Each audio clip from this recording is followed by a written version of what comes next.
Bismillahirrahmanirrahim. Assalamualaikum warahmatullahi wabarakatuh.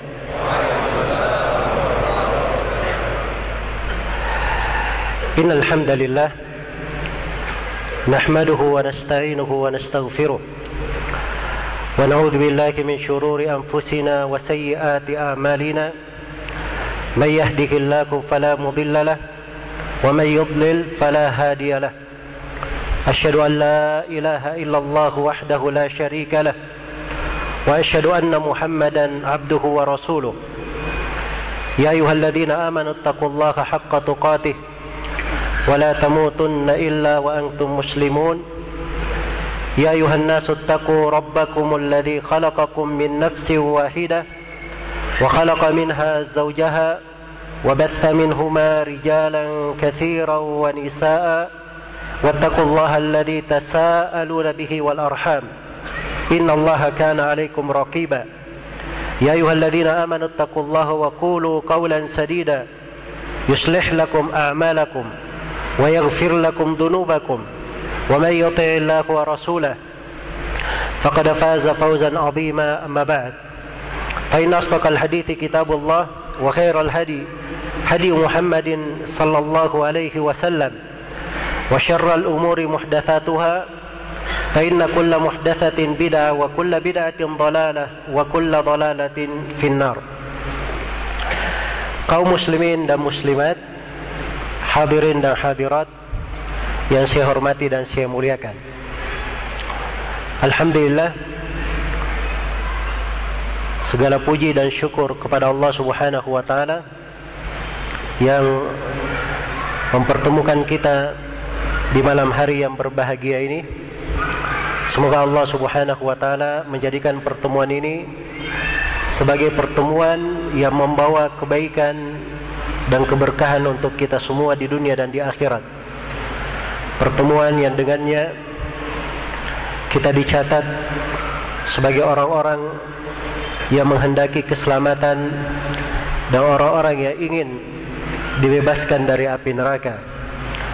Dan semoga Allah Subhanahu wa taala yang mempertemukan kita di majelis yang mulia ini dalam suasana ketaatan, semoga Allah selalu mempertemukan kita di dunia ini di atas kebaikan dan mengumpulkan kita semua kelak di kemudian hari di surganya yang penuh dengan kenikmatan. Innahu waliyyu dzalika wal qadiru alaih. Dan sebelumnya saya berterima kasih kepada semua pihak yang menjadi sebab terselenggaranya acara ini. Semoga Allah Subhanahu wa taala melipat gandakan kebaikan untuk semuanya, dan terkhusus untuk Tamir Masjid atas kesempatan yang telah diberikan, dan kepada seluruh hadirin dan hadirat, semoga Allah Subhanahu wa taala melipat gandakan pahala, meninggikan derajat, mengugurkan kesalahan-kesalahan, dan semoga Allah menganugerahkan kepada kita semua ilmu yang bermanfaat, berbuah dengan amalan yang salih sebagai penyelamat untuk kita semua di dunia dan di akhirat. Innahu waliyyu dzalika wal qadiru alaihi wa huwa jawadun karim. Saya bergembira melihat kehadiran hadirin dan hadirat sekalian, kaum muslimin dan muslimat, menunjukkan suatu semangat untuk mempelajari apa 3 jalan keselamatan yang akan dipaparkan di dalam pembahasan ini. Dan itu saya anggap bahwa yang hadir di malam ini adalah orang-orang yang serius menghendaki keselamatan. Semoga Allah Subhanahu wa taala menganugerahkan untuk kita semua keselamatan dan memberikan yang terbaik untuk kita dari segala niat baik yang kita niatkan. Di malam hari ini saya akan membahas sebuah hadits yang agung dari Nabi sallallahu alaihi wasallam. Di dalamnya terkandung pelajaran-pelajaran yang sangat berharga, makna-makna yang sangat mendalam, dan tersirat di dalamnya hikmah-hikmah serta pijakan-pijakan yang diperlukan di dalam kehidupan dunia ini. Hadits ini diriwayatkan oleh imam besar Imam At-Tirmidzi rahimahullahu taala. Nama lengkapnya Muhammad bin Isa bin Saurah, Abu Isa At-Tirmidzi. Dalam kitabnya Al-Jami',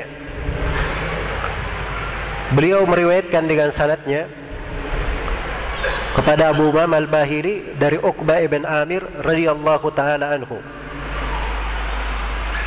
Uqbah bin Amir bertanya kepada Rasulullah sallallahu alaihi wasallam, "Ya Rasulullah, man najah?" Wahai Rasulullah, apakah jalan keselamatan? Maka Nabi sallallahu alaihi wasallam menjawab dengan menyebutkan kalimat-kalimat ringkas berisi 3 jalan keselamatan.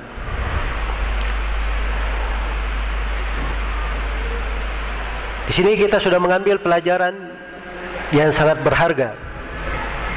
Dan ini dicatat di dalam sejarah agar supaya umat yang datang setelahnya yang ingin mendapatkan kejayaan seperti kejayaan Nabi SAW dan para sahabatnya, hendaknya mereka melihat bagaimana kehidupan Nabi dan para sahabat, bagaimana semangat mereka, bagaimana pertanyaan-pertanyaan mereka, apa saja yang ingin mereka ketahui.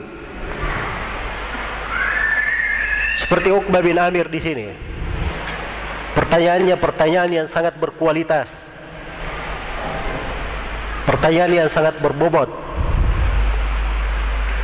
pertanyaan orang yang mengerti apa arti dia hidup di atas muka bumi ini. Ya Rasulullah, man najah?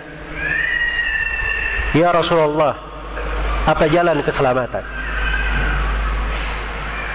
Sebab itu yang dicari. Bagaimana kita keluar dari bumi ini dalam keadaan selamat, dan bagaimana kita hidup di atas muka bumi ini di atas jalan keselamatan, bukan jalan yang membinasakan, bukan jalan yang menjatuhkan kita di dalam fitnah atau di dalam kehancuran. Dan itulah pertanyaan-pertanyaan para sahabat Rasulullah sallallahu alaihi wasallam. Iya. Keistimewaan di tengah para sahabat Nabi sallallahu alaihi wasallam. Karena itu mereka disebut sebagai khairun nas, sebaik-baik manusia. Disebut sebagai khairun nas oleh Rasulullah sallallahu alaihi wasallam. Dan di dalam hadits Abdullah bin Mas'ud riwayat Imam Ahmad, Nabi sallallahu alaihi wasallam menyebutkan bahwa ketika Allah akan mengutus seorang nabi, akan mengutus Nabi Muhammad sallallahu alaihi wasallam, Allah melihat ke hati hamba, maka tidak diketemukan hati yang lebih baik daripada hati Nabi Muhammad sallallahu alaihi wasallam. Maka dipilihlah beliau sebagai rasulnya. Kemudian Allah melihat lagi ke hati hamba, dan tidak diketemukan ada hati yang lebih baik daripada hati para sahabat Nabi sallallahu alaihi wasallam. Maka dipilihlah mereka sebagai sahabat-sahabat Nabi. Karena itu para sahabat manusia-manusia pilihan. Siapa yang berjumpa dengan Nabi sallallahu alaihi wasallam, melihatnya walaupun sekali, berarti dia adalah manusia pilihan. Telah diangkat derajatnya, ditinggikan oleh Allah kedudukannya, dan tidak akan ada dari umat ini yang menyaingi kedudukan mereka yang datang setelah mereka. Karena itu di dalam lembaran-lembaran kehidupan para sahabat kita mengambil pelajaran-pelajaran, dan pelajaran-pelajaran dari jalan para sahabat Nabi sallallahu alaihi wasallam itu sangat diperintah untuk diikuti di dalam Al-Quran. Di antaranya Allah berfirman, "Fa in amanu bimithli ma amantum bihi faqad ihtadaw." Kalau mereka kaum musyrikin beriman seperti keimanan kalian wahai para sahabat, sungguh mereka telah mendapat hidayah. Jadi barometer hidayah, ukuran hidayah kalau beriman seperti keimanan para sahabat. Karena itu di dalam Al-Quran disebutkan pertanyaan-pertanyaan para sahabat. Iya. Saking bagusnya pertanyaan itu disebutkan di dalam Al-Quran. Jadi untuk menunjukkan kedudukan orang-orang yang bertanya. Ya, coba baca surah Al-Baqarah ya, berapa kali kita dapat di situ. Yas'alunaka, yas'alunaka, yas'alunaka, dan ada wa yas'alunaka. Nah, itu pertanyaan para sahabat itu. Iya. Diabadikan dalam Al-Quran. Dibaca hingga hari kiamat. Itu kualitas bobot pertanyaan. Perhatikan Uqbah bin Amir pertanyaannya. Ya Rasulullah, man najah? Ya Rasulullah, apa keselamatan itu? Sahabat yang lain ada yang bertanya, ya Rasulullah, dullani ala amalin, tunjukkan kepadaku amalan yang menyelamatkanku dari neraka, memasukkanku ke sorga. Ya. Ada lagi sahabat yang bertanya, ya Rasulullah, ayyun nasi khair? Siapakah manusia yang paling baik? Antara mereka ada lagi yang bertanya, ya Rasulullah, man as'adun nasi bi syafa'atika yawmal qiyamah? Ya Rasulullah, siapakah orang yang paling berbahagia mendapatkan syafaatmu pada hari kiamat? Itu pertanyaan luar biasa, menunjukkan fikih orang yang bertanya.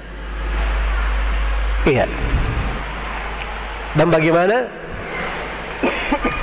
pemahaman mereka dan ketinggian cita-citanya untuk meraih negeri akhirat. Itulah para sahabat Nabi sallallahu alaihi wasallam.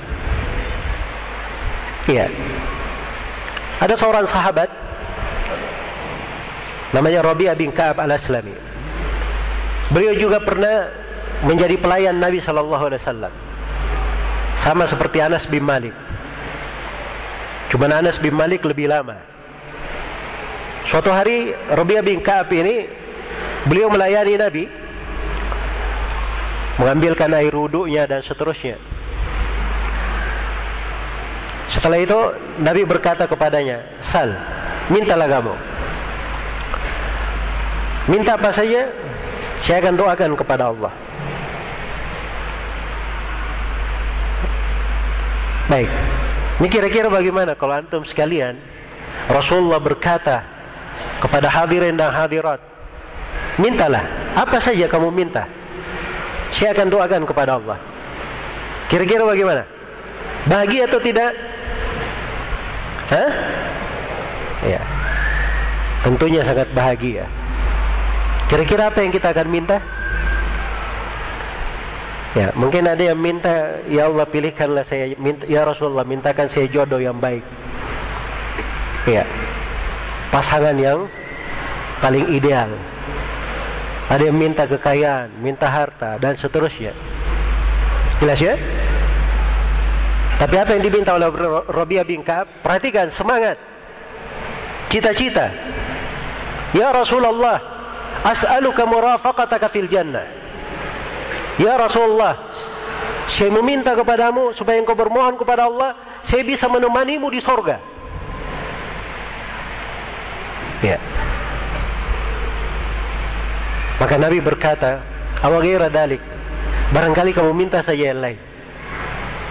Itu permintaan besar sekali. Ya. Kamu minta saja yang lain. Apakah beliau bergeming? Tidak. Kata beliau, huwa dzaki ya Rasulullah, itu saja yang saya minta. Kata Nabi sallallahu alaihi wasallam, fa'inni ala nafsika bikathratis sujud.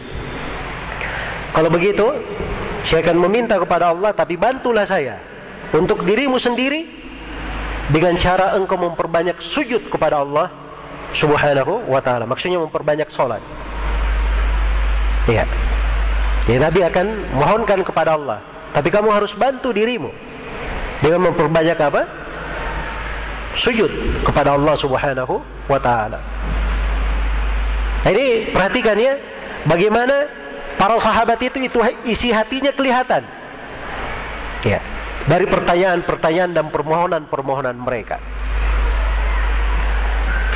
Di antara hal yang menakjubkan, suatu saat Nabi Sallallahu Alaihi Wasallam pernah membagi harta untuk kaum muslimin.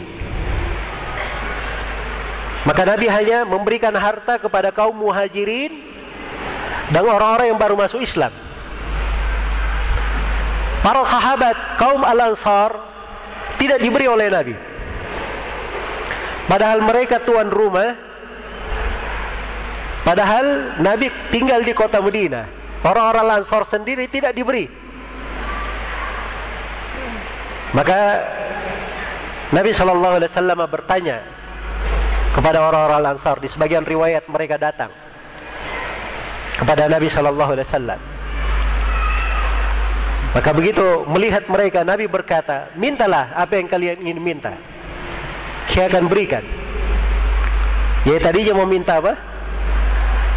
Pembagian, mempertanyakan pembagian. Orang-orang diberi, kenapa mereka tidak diberi? Tapi karena Nabi berkata, mintalah apa yang kalian minta, saya akan berikan. Maka mereka hanya berkata, ya Rasulullah, mohon ampunkanlah untuk kami. Hanya minta itu saja. Maka Rasulullah SAW berdoa, Allahumma gfir lil ansar wali abna'il ansar wali abna'i abna'il ansar. Ya Allah, ampunilah orang-orang Al-Ansar, dan ampunilah anak-anak orang-orang Al-Ansar, dan ampuni anak-anaknya orang-orang Al-Ansar. Didoakan oleh Nabi 3 generasi. Iya, perhatikan ya, ini semangat para sahabat Rasulullah Sallallahu Alaihi Wasallam. Nah, demikian seharusnya seorang muslim dan muslimah mengambil pelajaran dari pertanyaan-pertanyaan para sahabat ini, agar supaya bertanya itu yang bermanfaat. Dan dia bertanya hal yang dengannya menyelamatkannya di akhirat,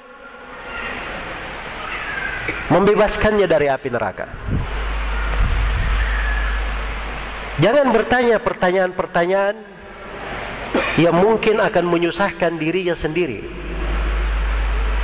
atau pertanyaan yang tidak ada manfaatnya. Karena hal yang seperti ini, itu adalah hal yang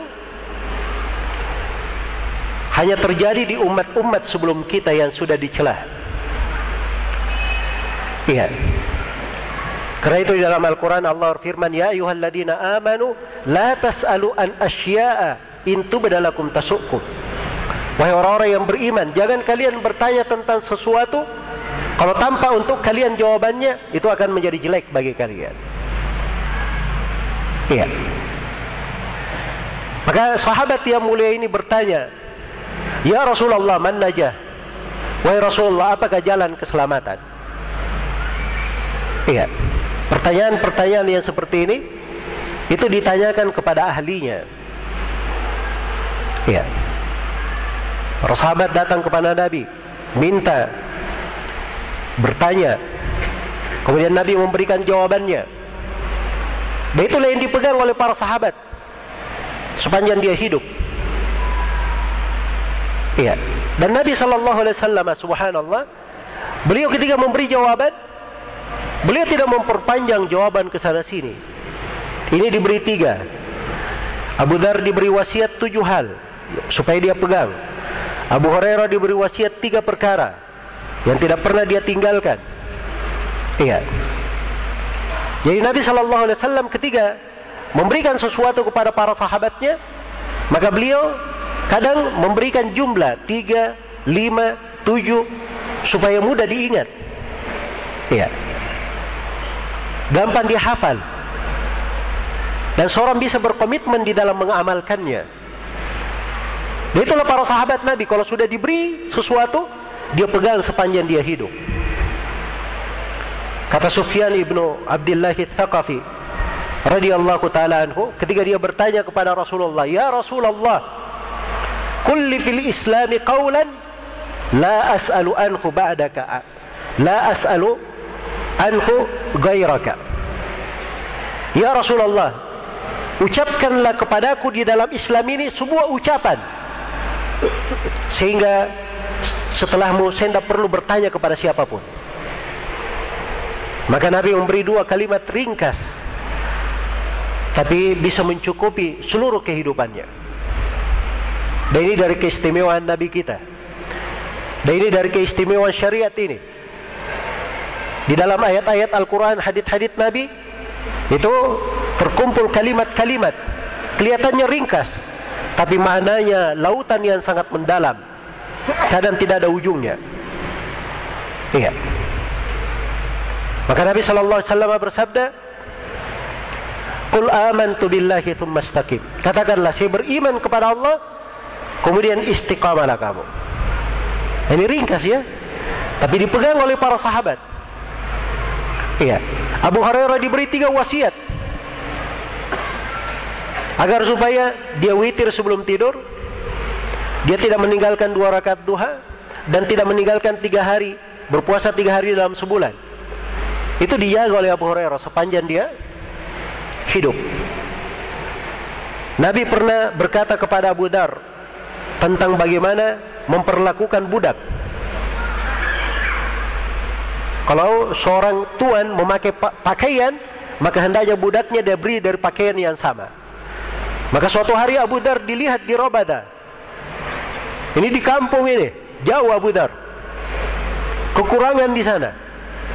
Bersamaan dengan itu, Abu Dar radhiyallahu ta'ala anhu ketika memakai hulla, pakaian yang indah, budaknya juga pakai pakaian yang sama. Saking komitmennya dia menjalankan perintah Nabi sallallahu alaihi wasallam. Itulah kehidupan para sahabat Nabi sallallahu alaihi wasallam. Kalau sudah memegang sesuatu, dia pegang sampai mereka mati. Karena itu Allah abadikan pujian untuk mereka di dalam Al-Quran. Allah berfirman, "Minal mu'minina rijalun sadaqu ma ahadullaha alaih, faminhum man qada nahbahu wa minhum man yantadhir wa ma baddalu tabdila." Di antara kaum mukminin ada sekelompok lelaki, maksudnya para sahabat. Mereka selalu jujur kepada Allah, tulus kepada Allah pada janji yang mereka pegang. Di antara mereka ada yang sudah menunaikan janjinya. Dia sudah meninggal ketika ayat ini turun, dalam kondisi dia sudah tunaikan janji-janjinya. Dan di antara mereka ada yang belum meninggal, ketika ayat ini turun masih hidup. Tapi Allah puji, mereka tidak pernah mengganti sama sekali. Nah, itu para sahabat Nabi sallallahu alaihi wasallam. Iya. Begitulah kehidupan mereka, keseriusan mereka. Karena itu lahir pertanyaan yang seperti ini. "Ya Rasulullah, man najah?" Wahai Rasulullah, apa jalan keselamatan? Iya. Dan di sini kita ambil pelajaran yang lain, bahwa seorang itu kalau mau selamat, dia harus tahu caranya selamat. Dan itu fikih yang dipahami oleh para sahabat. Karena itu untuk keselamatan dia tanya kepada Nabi, bagaimana cara dia selamat? Apa jalannya? Iya, apa jalannya? Maka ini nasihat untuk sebagian dari saudara-saudara kita kaum muslimin dan muslimat.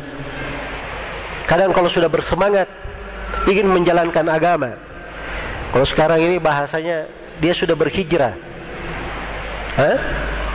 sudah mulai ingin menjalankan agama. Dia hanya menjalankan agama dengan semangatnya saja tanpa ilmu. Dan itu bukan jalannya Nabi dan para sahabat.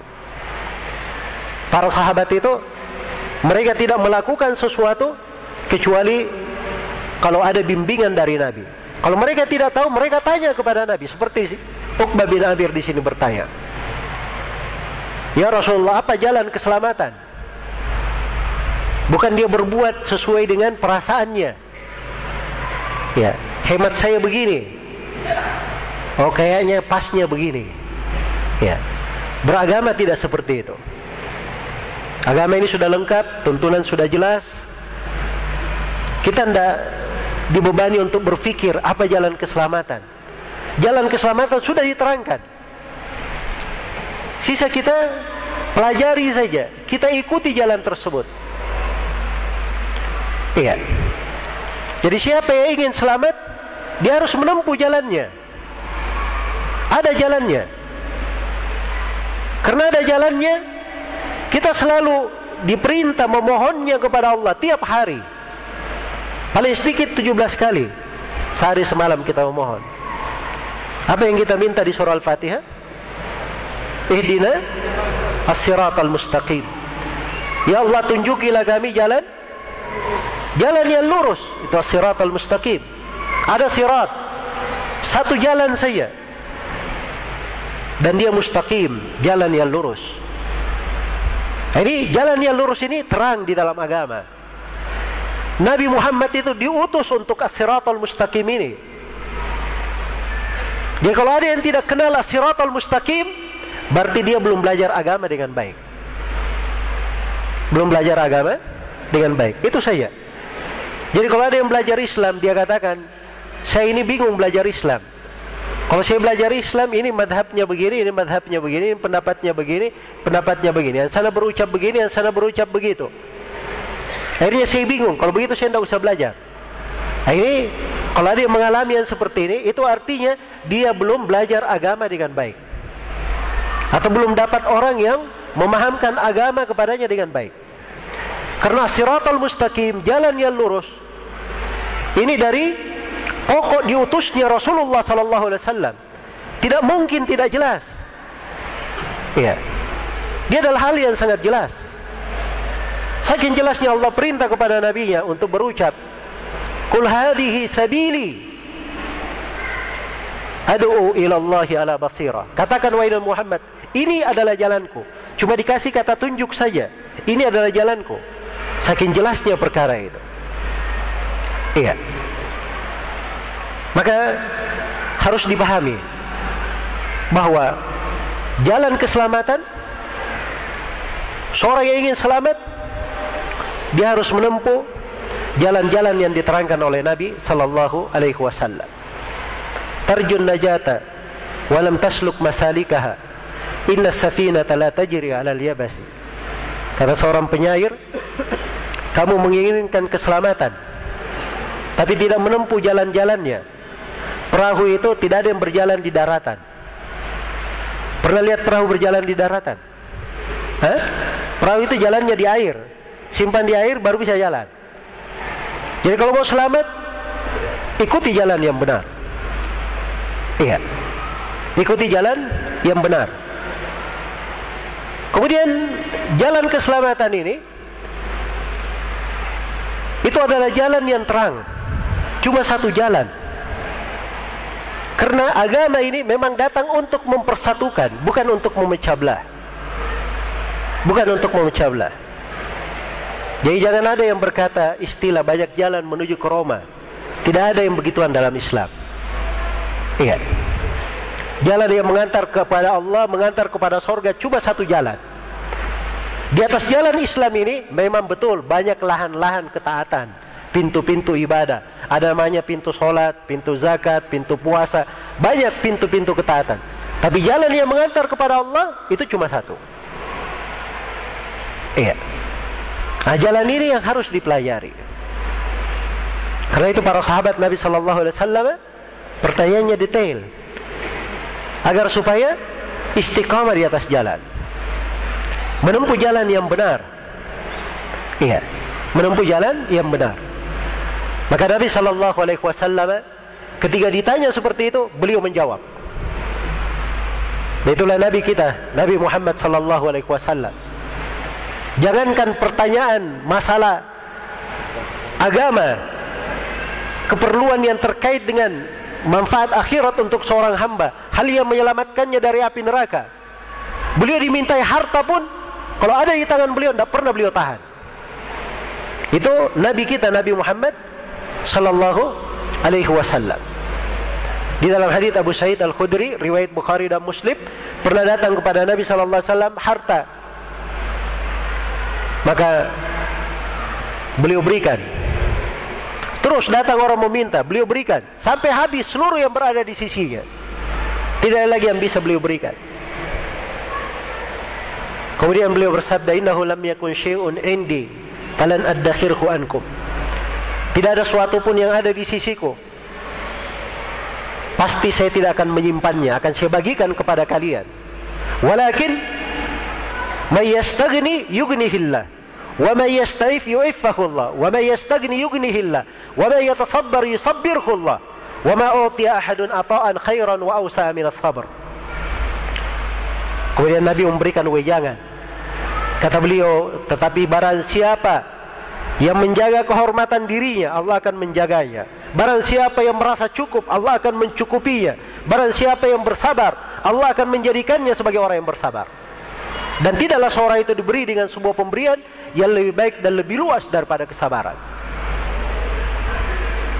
Iya. Jadi Nabi sudah tidak bisa memberi harta, beliau beri kalimat-kalimat yang lebih indah daripada dunia dan segala isinya. Coba bayangkan kalimat-kalimat agung ini. Siapa yang menjaga kehormatannya, Allah akan menjaganya. Siapa yang merasa cukup, Allah akan mencukupinya. Ini saja satu kalimat dia pegang dalam hidupnya, itu lebih baik daripada dunia dan segala isinya. Semangat beliau untuk kebaikan umatnya, itu adalah pedoman yang selalu menjadi panutan. Allah subhanahu wa ta'ala telah memuji beliau dalam hal itu. Qad ja'akum rasulun min anfusikum azizun alaihi ma anittum harisun alaikum bil mu'minina raufur rahim. Telah datang kepada kalian seorang rasul dari diri-diri kalian sendiri. Rasul ini sangat bersedih, sangat berat baginya kalau kalian menentang. Jadi kalau ada yang menentang, ada yang tidak menerima, apa yang dibawa oleh Nabi, Rasulullah sangat bersedih. Iya. Dan Rasul ini sangat semangat kalian dapat hidayah. Dan terhadap kaum mukminin, beliau sangat pengasih lagi penyayang. Itulah sifat Nabi kita, Nabi Muhammad sallallahu alaihi wasallam. Di antara keajaiban hidup Nabi kita, Nabi Muhammad sallallahu alaihi wasallam, diriwayatkan oleh Imam Muslim di dalam kitab sahihnya dari sahabat Zaid ibn al-Akhtab radhiyallahu taala anhu. Beliau berkisah bahwa Nabi sallallahu alaihi wasallam pernah setelah sholat subuh beliau naik ke atas mimbar. Lalu beliau berbicara kepada para sahabatnya, menyampaikan hadits-haditsnya, petua-petuahnya, pesan-pesannya. Ya. Setelah sholat subuh sampai kapan? Sampai duha? Tidak. Sampai masuk waktu duhur. Iya. Sampai masuk waktu duhur.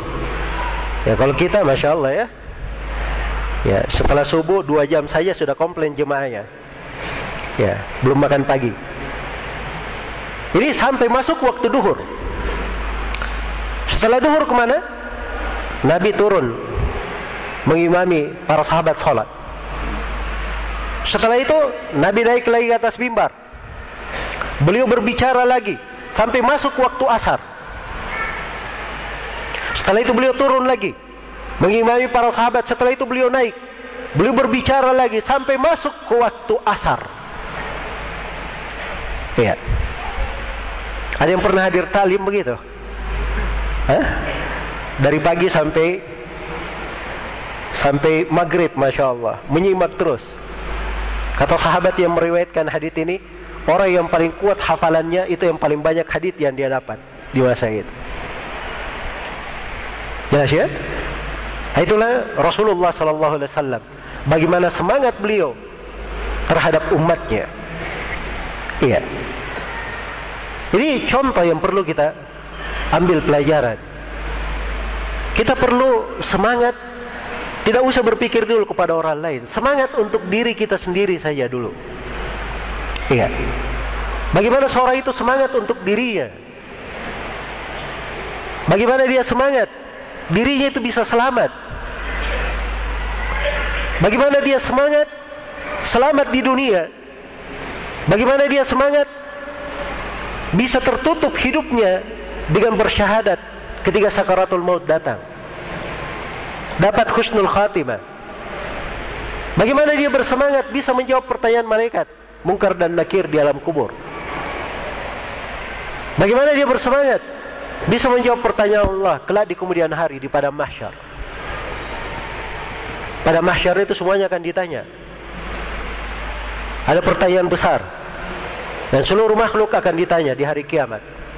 Dan itu Allah bersumpah dengannya, tidak main-main. Allah bersumpah dengannya. Allah berfirman, "Fa warabbika lanas'alannahum ajmain amma kanu ya'malun." Demi Rabbmu wahai Nabi Muhammad, Allah bersumpah dengan dirinya sendiri, demi Rabbmu wahai Nabi Muhammad, kami akan bertanya kepada mereka semua tentang apa yang mereka kerjakan. Apa yang mereka kerjakan? Itu ada dua inti pertanyaan, sebagaimana yang ditafsirkan oleh Imam Abul Aliyah. Kata beliau, "Amma kanu ya'budun wa amma ajabu bihil mursalin." Mereka akan ditanya dua pertanyaan. Apa yang mereka ibadahi ketika masih hidup di atas muka bumi ini, dan bagaimana mereka menjawab dakwah para nabi dan para rasul. Itu dua pertanyaan, persiapkan jawaban. Ya, kalau seorang semangat, dia semangat hal ini. Iya. Ini yang paling utama untuk dia benahi. Yang paling utama dia benahi. Dan tidak membahayakan dia orang lain, sepanjang dia membenahi dirinya. Ya ayyuhalladzina amanu alaikum anfusakum la yadurrukum man dhalla idza ihtadaitum. Wahai orang-orang yang beriman, hendaknya kalian membenahi diri kalian sendiri.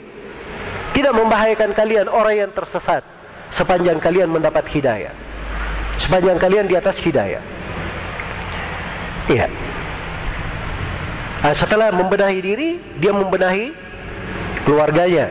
Karena itu Nabi SAW sebagai seorang Rasul, maka di antara perintah Allah yang pertama kepada nabinya, wa anzir ashiratakal aqrabin. Beri peringatan wahai Nabi Muhammad kepada keluargamu yang terdekat. Ketika ayat ini turun, maka Nabi SAW kumpulkan orang-orang Quraisy. Beliau kumpulkan pamannya, bibinya, sampai putrinya sendiri Fatimah radhiyallahu ta'ala anha. Kemudian Nabi berkata kepada mereka, "Ankidu anfusakum minan nar fa inni la ughni ankum minallahi syai'a." Selamatkanlah diri kalian dari api neraka. Saya ini tidak bisa menyelamatkan, tidak bisa mencukupi kalian sama sekali. Ya, Nabi hanya memberi jalan, menunjukkan jalan. Kalian selamat atau tidak, itu kembali kalian mengamalkannya atau tidak. Maka selamatkan diri kalian dari api neraka.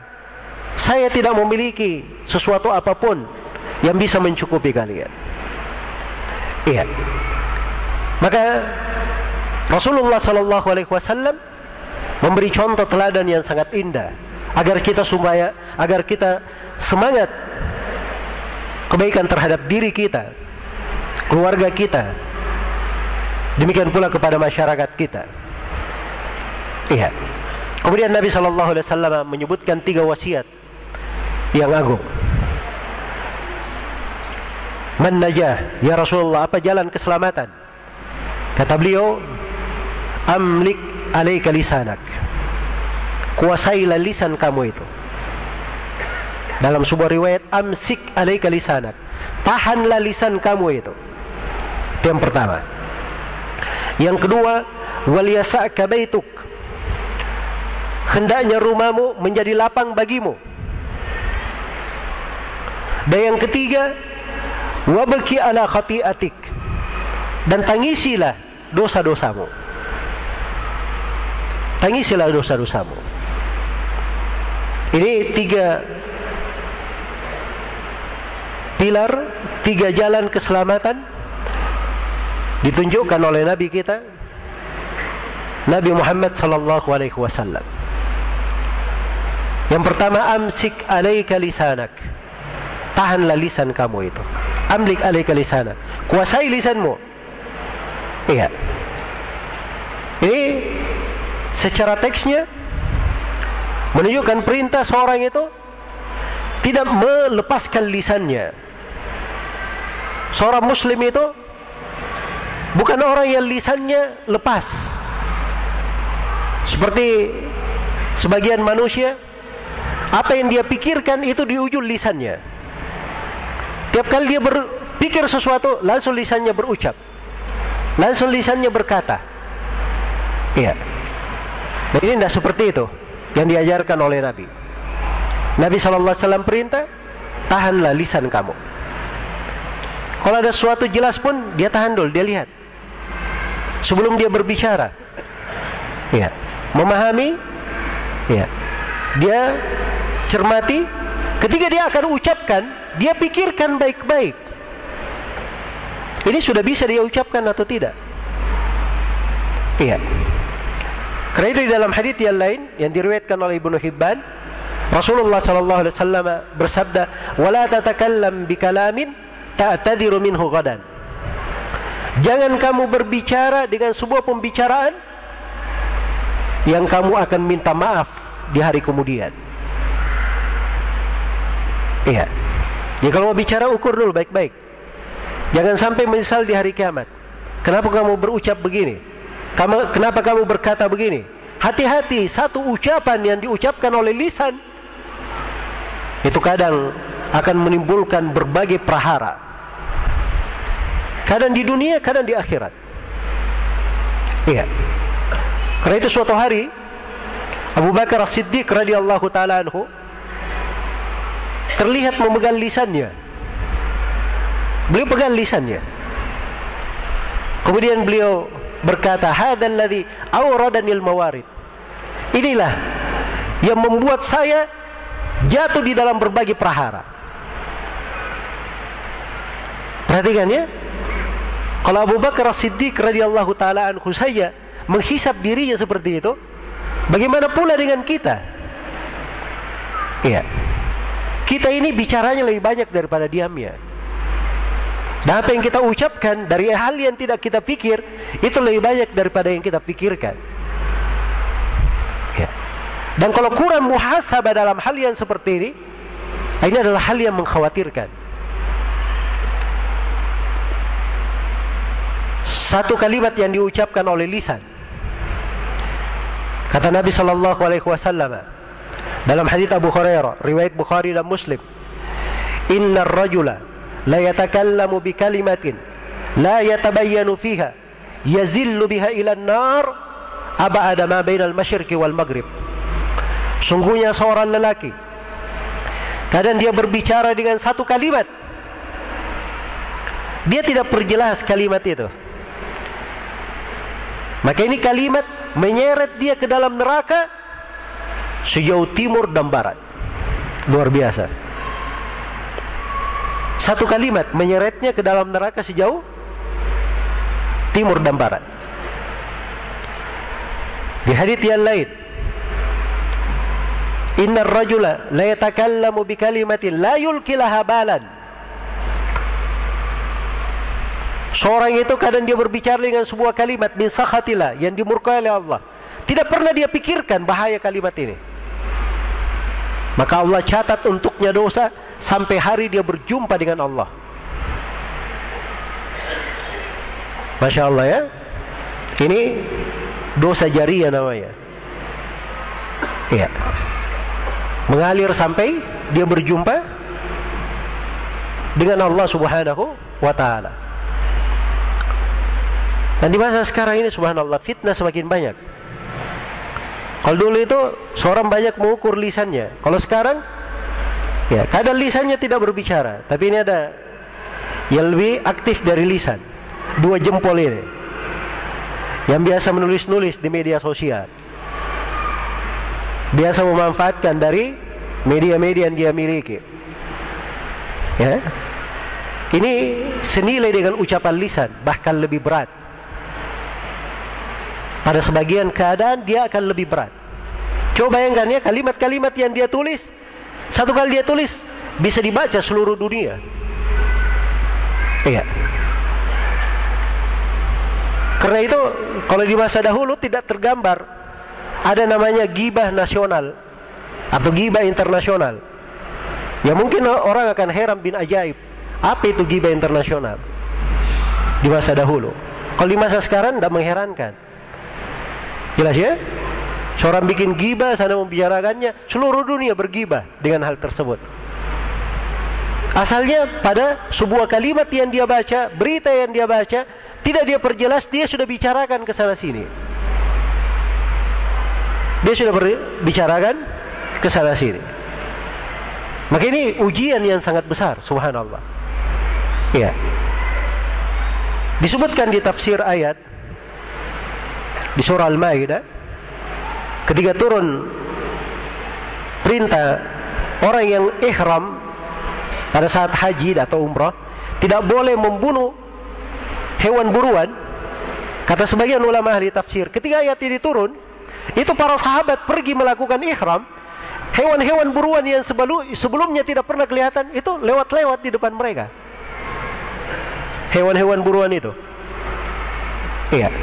Ketika turun ayat ya ayyuhalladzina amanu la taqtulus sayda wa antum hurum. Wahai orang-orang yang beriman, jangan kalian membunuh hewan-hewan buruan sedangkan kalian melakukan ihram. Jadi mereka diuji dengan hal itu. Kalau sekarang tidak, ujian lebih dahsyat. Seseorang ingin melihat hal yang diharamkan, ingin melihat perkara yang dimurkai oleh Allah.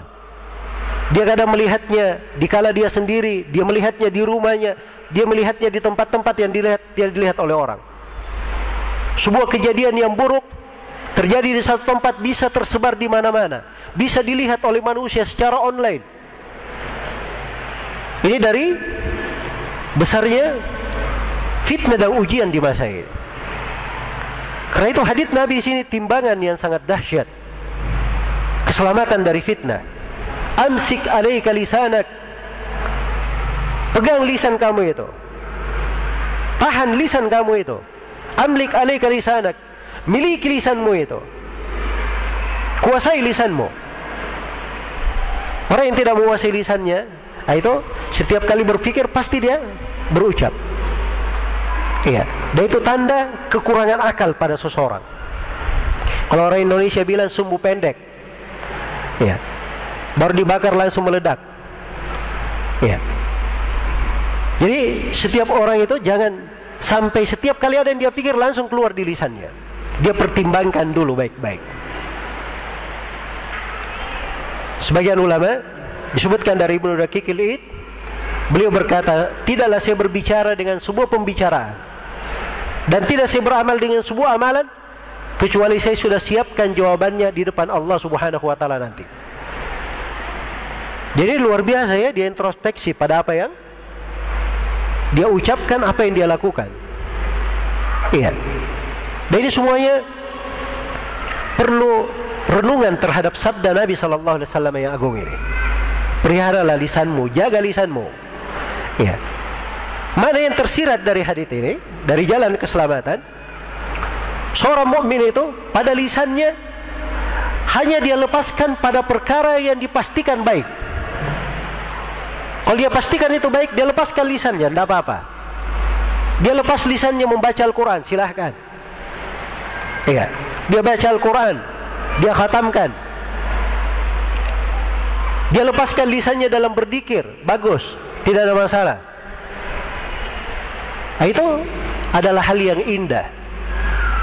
Karena itu Nabi SAW ketika ditanya tentang syariat yang bisa melingkup banyak hal, kata Nabi SAW kepada kepada seorang Arabi dalam hadits Abdullah bin Busr riwayat Imam Ahmad, la yazalu lisanuka rataban bi dzikrillah. Hendaknya lisan kamu itu terus-menerus basah dengan berzikir kepada Allah Subhanahu wa taala. Kalau dia lepaskan lisannya dalam zikir, silakan, bagus. Iya, itu di atas kebaikan. Dalam Al-Quran Allah berfirman, "Qul li ibadi yaqulu allati hiya ahsan, inna asyaitana yanzagu bainakum." Katakanlah kepada hamba-hambaku supaya mereka berucap ucapan yang paling baik. Sesungguhnya syaitan itu memecah belah antara mereka. Jadi syaitan itu semangat kalau ada orang berbicara, dia tunggangi pembicaraan itu. Apalagi di masa-masa fitnah, orang berucap benar saja bisa dipahami salah. Iya. Karena itu di kondisi-kondisi tertentu, seorang itu apabila dia menahan lisannya, maka itu adalah jalan keselamatan baginya. Dan saya bacakan tadi ayat di khutbah, itu 3 ayat yang biasa dibaca oleh Nabi di awal khutbah beliau. Ya ayyuhalladzina amanu taqullaha wa qulu qawlan sadida. Wahai orang-orang yang beriman, bertakwalah kepada Allah dan berucaplah ucapan yang sadida, ucapan yang lurus. Tahu sadidan ya dalam bahasa Arab? Sadidan itu kayak panah ya. Panah itu kalau mau dipakai dia harus lurus beneran, diurut selurus-lurusnya. Nah, itu baru bisa dipakai untuk memanah. Nah, itu namanya sadidan dalam bahasa Arab. Dia kalau berucap ucapan yang paling lurus sekali, tidak ada bengkoknya. Iya. Nah, itulah qaulan sadidan. Maka dia cari ucapan-ucapan yang baik. Jangan dia cuma baca dari sumber-sumber yang tidak jelas. Dia baca dari berita-berita. Ya, ini sekarang menjadi musibah ya, baca dari berita. Dia tidak tahu penulis berita ini siapa. Muslim kah, kafir kah? Ya. Bahkan kadang sebagian berita itu tidak diketahui yang menulis siapa. Jin juga yang menulisnya mungkin tidak diketahui. Ya. Tapi subhanallah ada saja orang-orang yang mempercayai berita-berita yang seperti itu. Dan ini semuanya sumber-sumber dosa. Seorang harus berhati-hati darinya. Dan itu adalah sebab kehancuran di sebuah negeri. Syaitan sangat menunggangi hal yang seperti ini. Inna syaitana yanzagu bainahum. Itu pernyataan Allah dalam Al-Quran. Syaitan memecah di tengah mereka. Maka ini jalan keselamatan yang pertama. Amsik alaika lisanak. Tahanlah lisanmu. Iya. Dan di antara hal yang paling indah seorang itu menggunakan lisannya, dia gunakan lisannya itu pada hal yang terkait dengan ilmu, terkait dengan zikir, terkait dengan amar ma'ruf nahi mungkar, perkara yang jelas. Dia gunakan dalam hal itu, itu hal yang baik. Tapi perkara yang tidak jelas, jangan dia masuk kepadanya, jangan dia mendekatinya. Iya, karena itu Nabi SAW bersabda dalam hadits Abu Hurairah, riwayat Bukhari dan Muslim, "Man kana yu'minu billahi wal yawmil akhir, falyakul khairan aw liyasmut." Barang siapa yang beriman kepada Allah dan hari akhirat, hendaknya dia berucap yang baik atau dia diam. Sini ada rahasia ya pada hadits. Kata para ulama, kenapa disebut siapa yang beriman kepada Allah dan hari akhirat? Kenapa tidak disebut siapa yang beriman kepada Allah dan kitab-kitab misalnya? Siapa yang beriman kepada Allah atau kepada malaikat? Kenapa disebut hari akhirat? Ya, karena ini masalah harus dia pikirkan akibatnya di akhirat. Harus dia pikirkan akibatnya di mana? Di akhirat. Karena itu siapa yang beriman kepada Allah dan hari akhirat, hendaknya dia berucap yang baik atau dia diam saja. Nah, itu bagi seorang muslim pilihannya. Kalau dia yakin itu baik, dia berucap, tidak ada masalah. Kalau dia tidak yakin itu baik, maka dia diam. Atau mungkin baik, mungkin tidak, dia diam, itu lebih bagus. Iya. Dia yakini bahwa itu baik, baru dia ucapkan. Nah, itulah jalan keselamatan. Baik, jadi ini jalan keselamatan yang pertama. Amsik alaika lisanak. Kemudian jalan keselamatan yang kedua, waliyasa'ka baituka. Dan hendaknya rumahmu menjadi lapang bagimu. Apa artinya rumahmu menjadi lapang bagimu? Maksudnya kita berlomba-lomba membangun rumah yang lapang begitu? Iya. Bukan itu yang diinginkan. Artinya kamu di rumahmu sibukkan dirimu dengan ibadah. Iya. Rumahmu walaupun sempit, jadikan rumah itu bagikan istana yang paling indah, tanah yang paling lapang. Jadikan tempat ibadah di rumahmu. Apalagi di masa-masa fitnah. Diriwayatkan oleh Imam Muslim dari Ma'qil bin Yasar radhiyallahu taala anhu, Rasulullah sallallahu alaihi wasallam bersabda, "Al-ibadatu fil haraj kahijratin ilayya." Diriwayat Imam Ahmad, "Al-ibadatu fil fitnati kahijratin ilayya." Beribadah di masa fitnah itu bagikan berhijrah kepadaku. Ya, subhanallah. Pernah ada yang membayangkan dia hijrah dari Mekah ke Madinah, atau dia hijrah dari negerinya menuju kepada Rasulullah sallallahu alaihi wasallam? Ada yang membayangkan indahnya hijrah kepada Nabi? Nah, ini salah satu caranya kalau mau hijrah kepada Nabi. Ibadah di masa fitnah bagikan berhijrah kepada Nabi sallallahu alaihi wasallam. Ya. Karena itu tidak usah sibuk dengan urusan manusia di luar, hiruk pikuk kehidupan dunia. Wal yasa'ka baituka, hendaknya rumahmu menjadi lapang bagimu. Ini berlaku untuk semuanya ya, laki-laki dan perempuan. Dan perempuan secara khusus, hadits ini lebih mengena lagi. Karena perempuan memang asalnya diperintah untuk tinggal di rumah.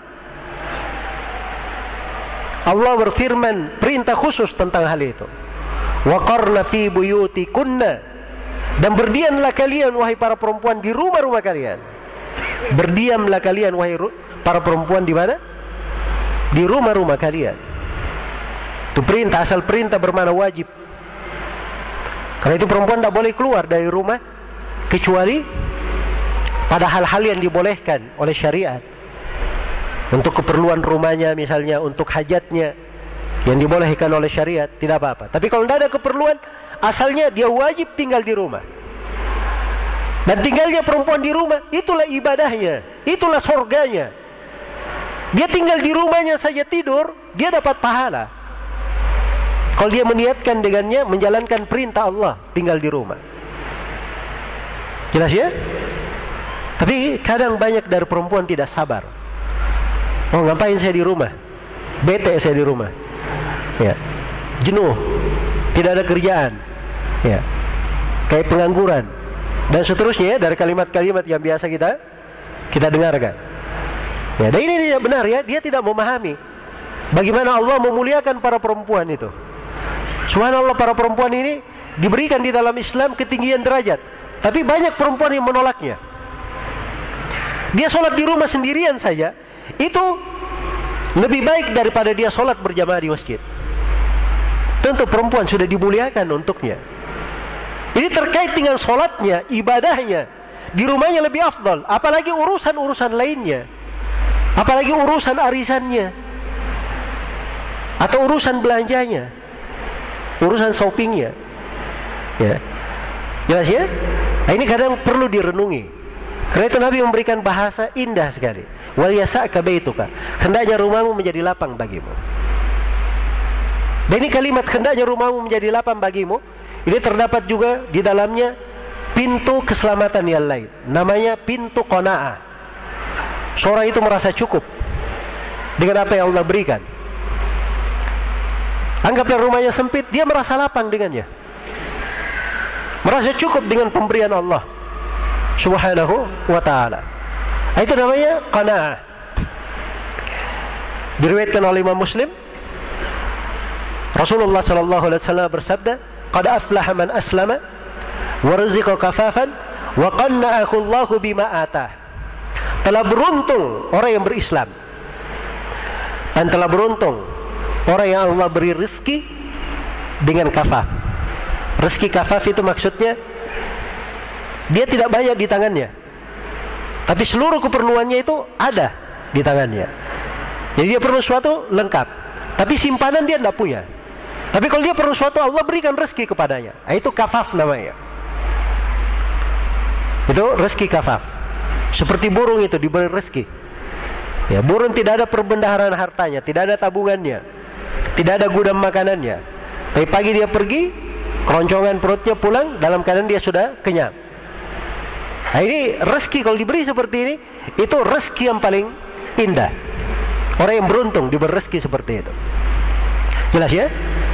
Karena itu jangan selalu berpikir bahwa rezeki yang baik itu selalu berlimpah untuknya, banyak simpanannya. Belum tentu itu yang baik untuk dirinya. Kemudian yang ketiga yang beruntung, kata Nabi SAW, adalah orang yang qanaah, merasa cukup dengan apa yang Allah berikan. Tiap kali diberi sesuatu dia berbahagia dengannya. Diberi sedikit dia bersyukur, diberi banyak dia bersyukur. Di segala keadaan dia bersyukur kepada Allah Subhanahu wa ta'ala. Itulah seorang muslim dan muslimah. Dia tidak berubah dengan perubahan masa. Ya, dia tidak berganti dengan pergantian musim. Kadang ada orang, masya Allah ya, musiman. Ya, musiman. Ada kalanya dia dermawan, ada kalanya dia sangat kikir, ada kalanya dia pemaaf, ada kalanya dia pemarah. Musiman, sesuai musim. Ya. Kalau dia lagi ceria, ya biasanya dekat-dekat kalau lagi ceria. Tapi kalau dia lagi murung-murung, wah hati-hati itu. Hati-hati. Nah, ini musiman namanya. Jelas ya? Tapi yang dicontohkan oleh para nabi dan para rasul tidak seperti itu. Kita lihat Nabi Yusuf alaihi salam. Nabi Yusuf alaihi salam ketika beliau di penjara, dua orang yang bermimpi itu berkata kepada Nabi Yusuf apa? Inna naraka minal muhsinin. Kami melihat engkau orang yang berbuat baik. Ini ketika di penjara. Ketika beliau menjadi pembesar di Mesir, saudara-saudara Nabi Yusuf berkata, Inna naraka minal muhsinin. Kami melihat engkau termasuk orang-orang yang berbuat baik. Tidak berubah Nabi Yusuf alaihi salam dengan perubahan musim.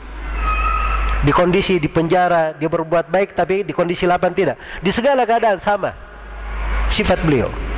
Ya, itulah harusnya keberadaan seorang muslim dan muslimah di dalam kehidupannya. Waliyasa'ka baituka. Hendaknya rumahmu menjadi lapang. Jadi hendaknya seorang itu memiliki qanaah. Iya. Hendaknya rumahmu menjadi lapang.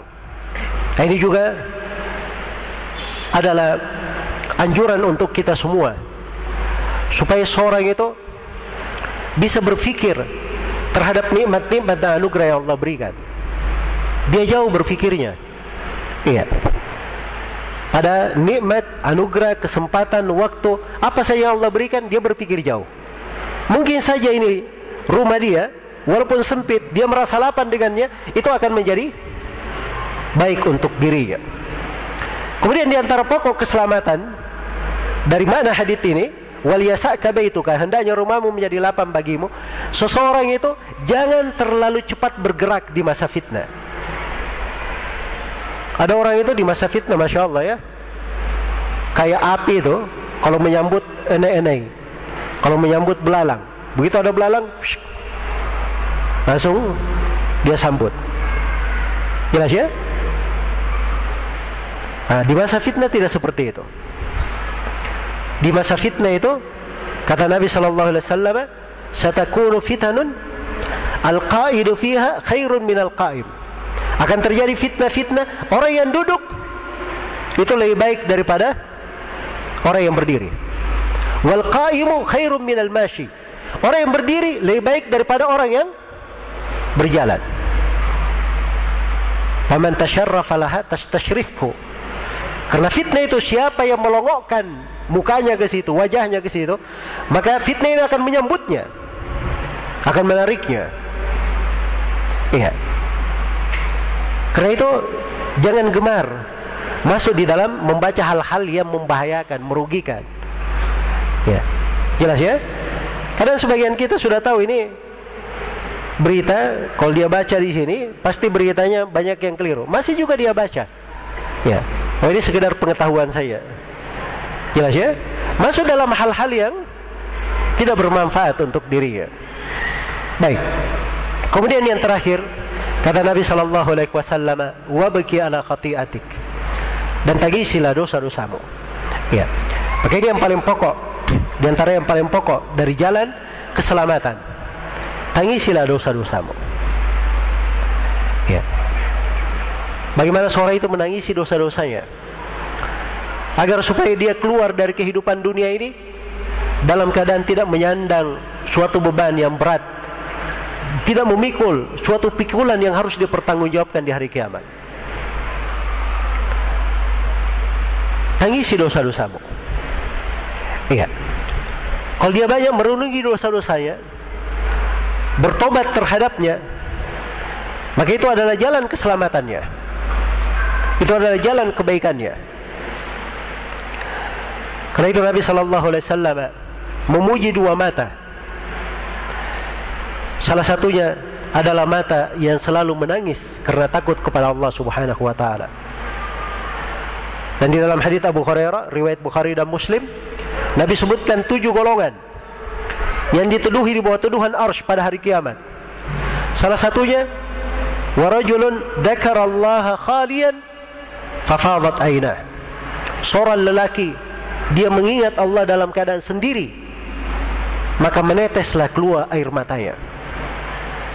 Kalau dia mengingat Allah di depan manusia lalu dia menangis, itu belum hal yang aneh di depan manusia. Tapi kalau yang hebat, dia di kondisi sendiri, dia mengingat Allah Subhanahu wa ta'ala, kemudian berlinang air matanya. Nah, ini orang yang dijanjikan oleh Nabi akan dituduhi pada hari kiamat di bawah tuduhan arsy-Nya. Tahu hari kiamat kenapa ada tuduhan arsy? Pada hari kiamat itu manusia semuanya dikumpulkan di padang mahsyar dalam keadaan tidak berpakaian, tidak beralas kaki, belum dikhitan. Saking dahsyatnya hari itu, tidak ada kesempatan saling melihat antara sebagian yang lainnya.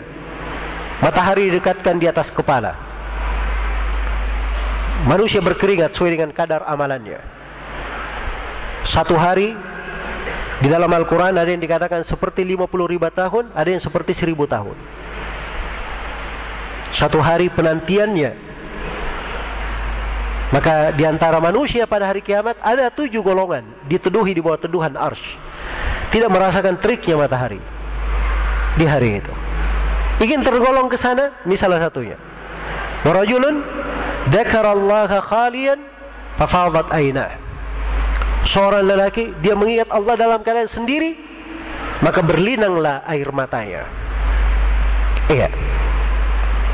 Ini juga dalam keadaan sendiri. Kapan seorang itu punya waktu sendiri? Ya, waktu sendiri. Pagi harinya sibuk aktivitas kerja dan seterusnya, di malam hari dia langsung tidur. Ya, bangun di waktu subuh. Ya, tidak ada waktu dia bermunajat kepada Rabb-Nya. Dia berdoa dengan Allah Subhanahu wa ta'ala, memohon kepadanya. Maka hendaknya ada waktu-waktu seorang itu dia bersendiri, introspeksi terhadap dosa-dosanya, menangisi kesalahan-kesalahannya. Itu jalan keselamatan. Dan di antara pokok jalan keselamatan, seorang itu banyak berpikir membenahi dirinya. Ya, jangan terlalu sibuk mengurusi orang lain. Apalagi itu hal-hal yang dia tidak dibebani oleh syariat untuk mengurusinya. Bukan saya katakan tidak ada amar ma'ruf nahi mungkar. Amar ma'ruf nahi mungkar itu bagian dari agama. Tapi ada hal yang seseorang itu tidak dibebani oleh syariat mengurusi hal yang seperti itu. Iya, tidak dibebani oleh syariat. Maka pada hal yang bukan urusannya, seperti misalnya urusan pemerintahan. Urusan pemerintahan itu bukan urusan orang per orang. Itu orang-orang yang sudah diberi amanah oleh Allah. Kalau mereka tunaikan amanahnya, itu kebaikan antara mereka dengan Allah. Tidak mereka tunaikan, antara mereka dengan Allah dosanya. Kalau kita ikut mengurusi apa yang bukan urusan kita, kita hanya dapat dosa saja. Jelas ya? Kecuali kalau dia melihat sesuatu yang mungkar, lalu dia datang kepada orang yang bersangkutan, menasihatinya secara langsung, itu nggak ada masalah. Itu hal yang bagus kalau menasihati secara langsung. Sebab itu yang diperintah oleh Nabi SAW. Man kana indahu nasihatul lidhi sultan fala yubriha alaniya wal ya'khud biyadihi wal yansakhu sirran fa in qabila minhu fadak wa illa faqad adda ma alaihi. Siapa yang punya nasihat kepada pemerintah, jangan dia sampaikan terang-terangan, tapi dia pegang tangan pemerintah itu, dia nasihati secara rahasia. Kalau diterima tadinya, maka itulah yang diinginkan. Kalau tidak diterima, dia sudah tunaikan tanggung jawabnya. Dia sudah tunaikan tanggung jawabnya. Sekarang ini banyak orang yang seakan-akan kalau dia berkuar-kuar di masjid, teriak-teriak di jalan, seakan-akan dia berbuat sesuatu yang meredam fitnah. Padahal itu menambah fitnah. Iya. Kalau dia memang jujur ingin merubah, jujur ingin memberi perbaikan, datangi kepada orang yang bersangkutan, kritik di depannya, beri nasihat, beri solusi. Ya. Nah, itu namanya orang yang ingin membangun, orang yang cinta kebaikan. Imam Ahmad rahimahullah, beliau dizalimi di 3 generasi pemerintahan. Imam Ahmad dipenjara di 3 generasi pemerintahan. Ya, beliau mengalami berbagai hal yang kurang bagus di 3 generasi pemerintahan. Bersamaan dengan itu, Imam Ahmad berkata, "Lau kana li da'watun mustajabah, ma ja'altuha illa lis-sultan." Andai kata saya memiliki doa yang pasti dikabulkan, saya akan pakai doa ini bermohon kepada Allah untuk kebaikan penguasa. Ini orang-orang yang jujur, tulus namanya, punya keikhlasan, bukan mencari dunia, bukan mencari kekuasaan, tapi ingin kebaikan untuk manusia. Sebab kalau pemerintah baik, akan baik semua rakyat. Nah, itu ketulusan namanya. Ya. Karena itu banyak hal yang bisa dirubah dengan doa. Ya. Jangan dia pikir harus dia berkoar-koar di jalan, teriak-teriak sana sini. Ya. Itu Firaun dan bala tentaranya. Ya. Sepanjang sejarah mungkin belum ada pemerintah yang sezalim Firaun dan bala tentaranya. Tapi tidak ada dikenal di dalam sejarah Nabi Musa alaihi salam membawa Bani Israel demo-demo di sana sini. Ya. Dan juga tidak ada di dalam sejarah Nabi Musa alaihi salam itu meneriaki Firaun di jalan-jalan. Bahkan yang ada Allah perintah kepada Nabi Musa dan Nabi Harun, idhaba ila fir'auna faqula lahu qawlan layyinan la'allahu yatadhakkaru aw yakhsha. Pergilah kalian berdua, wahai Nabi Musa dan Nabi Harun, kepada Fir'aun, dan berucaplah kepadanya ucapan yang lemah lembut. Ini Fir'aun ini, tapi disuruh berucap apa? Lemah lembut. Iya. Barangkali dia mau mengingat atau dia takut. Baik. Maka ini jalan syar'i di dalam hal ini. Ya. Karena itu seorang harus menimbang perkara-perkara itu sesuai dengan kadarnya. Ya. Kalau dia tidak bisa melakukan sesuatu, dia lebih baik banyak menangisi kesalahannya, menangisi dosa-dosanya. Jangan terlalu banyak cari kambing hitam. Ini kenapa kita bisa krisis ini? Ini gara-gara ini. Kenapa kita ini? Gara-gara ini. Dia tidak pernah berpikir mungkin dia sendiri adalah penyebab turunnya musibah dan malapetaka. Dirinya sendiri. Karena Allah berfirman, "Dhahara al-fasadu fil barri wal bahri bima kasabat aydin nas." Telah tampak kerusakan di daratan dan di lautan disebabkan karena perbuatan tangan-tangan manusia. Dan Allah Subhanahu wa taala berfirman, "Innallaha la yughayyiru ma biqaumin hatta yughayyiru ma bi anfusihim." Allah tidak akan merubah keadaan satu kaum sampai mereka sendiri yang merubah keadaannya. Mereka sendiri yang dikatakan, bukan dikatakan pemerintahnya yang merubahnya atau anggota dewannya atau yang lainnya. Jangan selalu mencari kambing hitam. Iya. Ya, kalau menuduh ada yang zalim, ya mungkin saja yang zalim itu lahir dari orang-orang yang zalim juga. Karena mereka semuanya zalim, akhirnya lahir di tengah mereka orang yang zalim. Iya. Karena memang dalam Al-Quran dikatakan, wa kadzalika nuwalli ba'dadh-dhalimina ba'dhan bima kanu yaksibun. Demikianlah kami jadikan orang-orang yang zalim itu sebagiannya berkuasa terhadap sebagian zalim yang lainnya. Karena itu solusi yang paling indah diberikan oleh Nabi 14 abad yang lalu. Belum ada fitnah-fitnah. Beliau sudah mengingatkan, wabki ala khati'atik, tangisi dosa-dosamu, tangisi kesalahan-kesalahan kamu sendiri. Iya. Maka ini 3 kalimat ringkas dari Rasulullah SAW mengandung makna-makna yang sangat besar. Iya.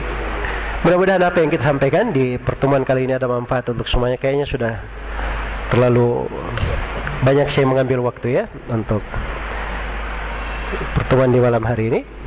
Baik, saya beri kesempatan 3 penanya secara langsung. Iya. Setelah itu saya akan baca pertanyaan-pertanyaan yang masuk. Tolong pertanyaannya singkat saja ya, singkat, padat.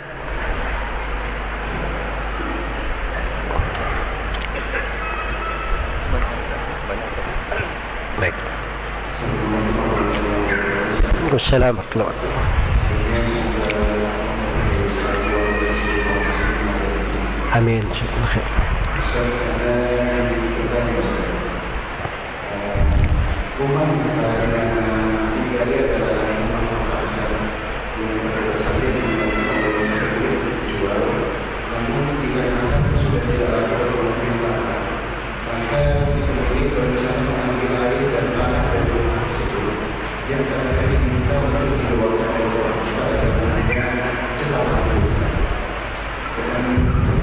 Gimana tadi?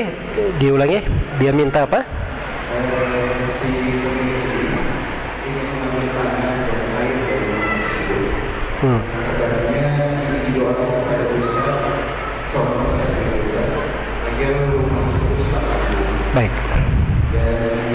Sebelumnya seperti juga meminta maaf kepada kami karena berdasarkan yang membuat sikap pertentangan di Islam.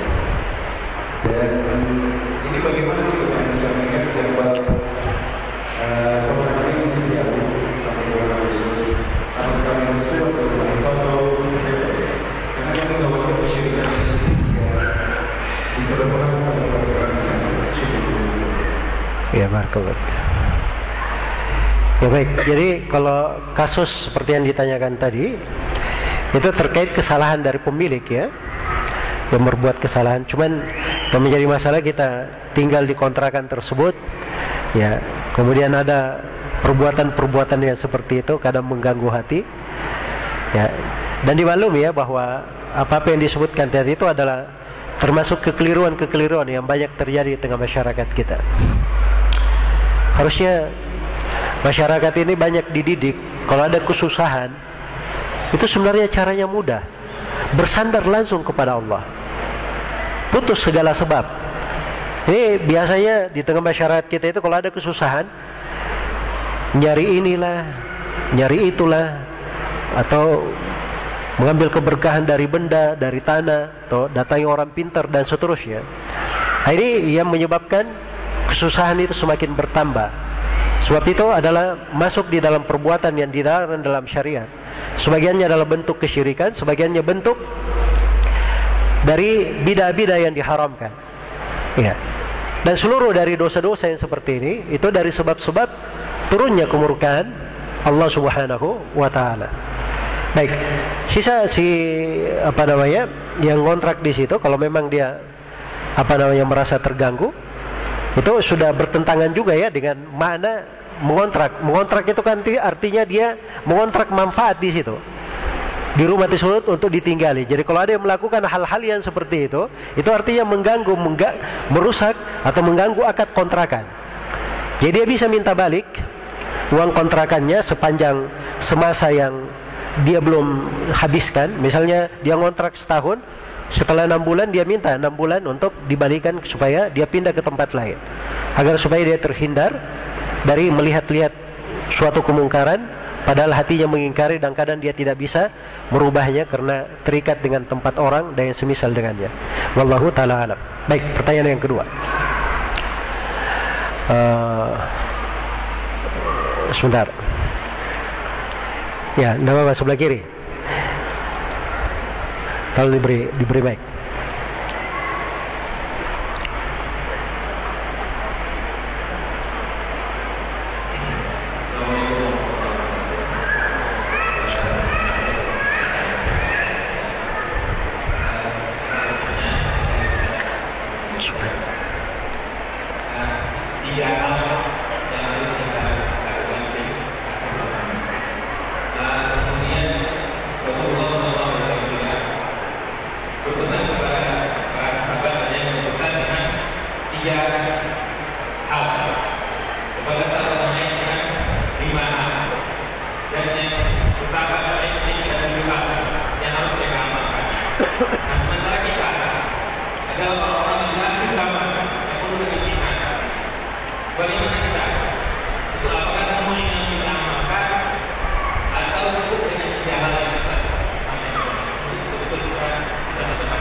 Baik.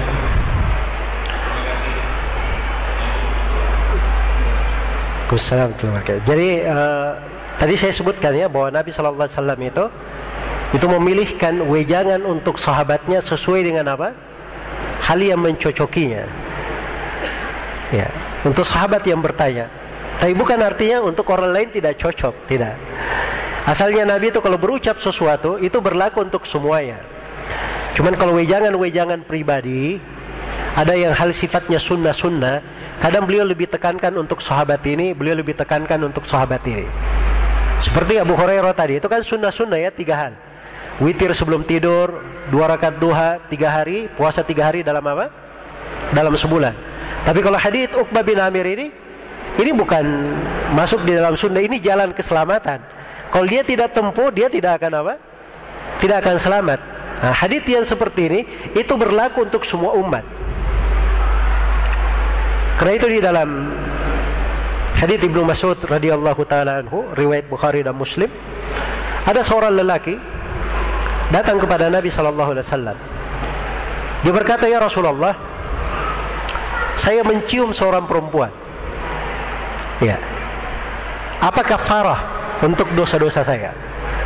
Jadi orang berbuat dosa, dia tahu dirinya berdosa, dia datang kepada Nabi, tanya apa kafarahnya. Maka Nabi terdiam. Turun wahyu kepada beliau. Ayat firman Allah Subhanahu wa taala, "Aqimis salata tarafayn nahari wa zulafan minal lail, innal hasanati yudhhibnas sayyi'at." Tegakkanlah salat di dua ujung siang, pagi dan petang maksudnya, dan salat di malam hari. Ya. Sesungguhnya kebaikan-kebaikan menggugurkan dosa-dosa. Nah, jadi solusinya dari Nabi, apa yang menggugurkan dosa? Lakukan kebaikan-kebaikan, maka akan gugur apa? Dosa-dosa. Intinya sahabat ini yang bertanya tadi berkata kepada Nabi, "Ya Rasulullah, ini ayat khusus untuk saya saja atau berlaku untuk seluruh kaum mukminin?" Ya, lihat ya, yang bertanya siapa? Sahabat itu. Mungkin saja Nabi berucap kepada sebagian sahabat, tapi Nabi berkata apa? Tidak, ini ayat berlaku untuk semuanya. Itu asalnya. Jadi Al-Quran itu asalnya berlaku untuk apa? Untuk semuanya. Wasiat Nabi pun kepada sahabat berlaku untuk semuanya. Ya, berlaku untuk semuanya. Hanya saja ada hal yang wajib, ada hal yang disunnahkan, ada kondisi tertentu. Kadang wasiat itu lebih ditekankan, lebih penting lagi, ya, daripada di kondisi yang lainnya. Baik, jadi itu cara mengkompromikan ya antara dalil-dalil. Wallahu ta'ala alam. Baik, pertanyaan terakhir. Baik, sebelah kanan, silakan. Tolong diberi mic. Kita bagi ya, sudah ada sebelah sini, sebelah kiri, sebelah kanan. Wassalamualaikum warahmatullahi wabarakatuh. Amin.